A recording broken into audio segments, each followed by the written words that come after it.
blason tricolore largement terni en Afrique, c'est le défi lancé par Emmanuel Macron. Carte sur table, avec cette France qui tente de réinventer sa relation avec ce continent. Première piste, repenser et diminuer notre présence militaire dans ces 5 bases permanentes. Celle de Djibouti n'est pas concernée. Plus de 6000 soldats français sont stationnés aujourd'hui en Afrique. Combien seront-ils après la réforme? Pas de chiffre pour l'instant. Ces bases seront transformées en académies militaires, en écoles. Elles seront surtout co-gérées avec les armées de chaque pays, ce que beaucoup d'Africains jugent parfaitement logique. Il n'y a pas de base militaire sénégalaise en plein cœur de Paris ou de Londres ou d'Amsterdam. C'est à la limite anachronique d'avoir une base militaire française dans un pays souverain, dans une capitale souveraine. La défiance à l'égard de la France gagne du terrain en Afrique. Au Mali, au Burkina Faso, où les troupes françaises ont dû se retirer, l'opération antiterroriste Barkhane au Sahel s'est achevée sur un constat d'échec.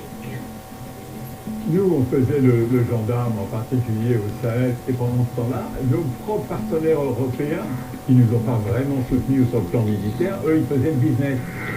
La France était par exemple le premier fournisseur européen de l'Afrique. En 2017, elle est doublée par l'Allemagne. Dégringolade spectaculaire de nos parts de marché. Plus de 10% en 2002, moins de 5% aujourd'hui. Pendant ce temps, progression fulgurante de la Chine, de la Turquie, de la Russie et de l'Inde. Nous avons aujourd'hui encore trop de nos entreprises qui ne produisent pas des travaux de meilleure qualité parce que c'est l'Afrique. Ça ne marchera plus. Une Afrique mondialisée pour qui la France n'est plus qu'un pays parmi les autres. Russe, un rapport, le dernier rejeté par les autorités maliennes qui avancent droit dans leur botte. Et puis, en deuxième thématique, le Tchad et la série de grâces présidentielles en 3 jours seulement.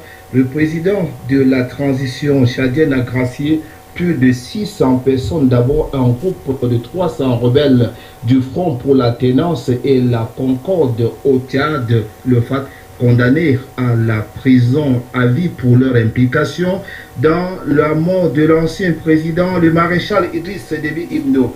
Ils avaient été reconnus coupables d'actes de terrorisme, mercenariat et atteinte à la sécurité du territoire national.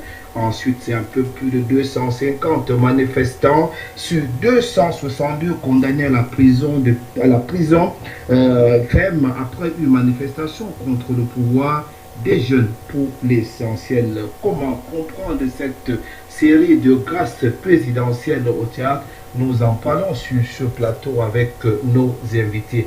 Et bien sûr, mesdames et messieurs, en sujet d'accueil, nous allons aller du côté du Burkina Faso pour parler de la suspension de la chaîne française France 24 pour apologie du terrorisme. La suspension donc de cette chaîne de télévision qui réjouit le peuple burkinabé.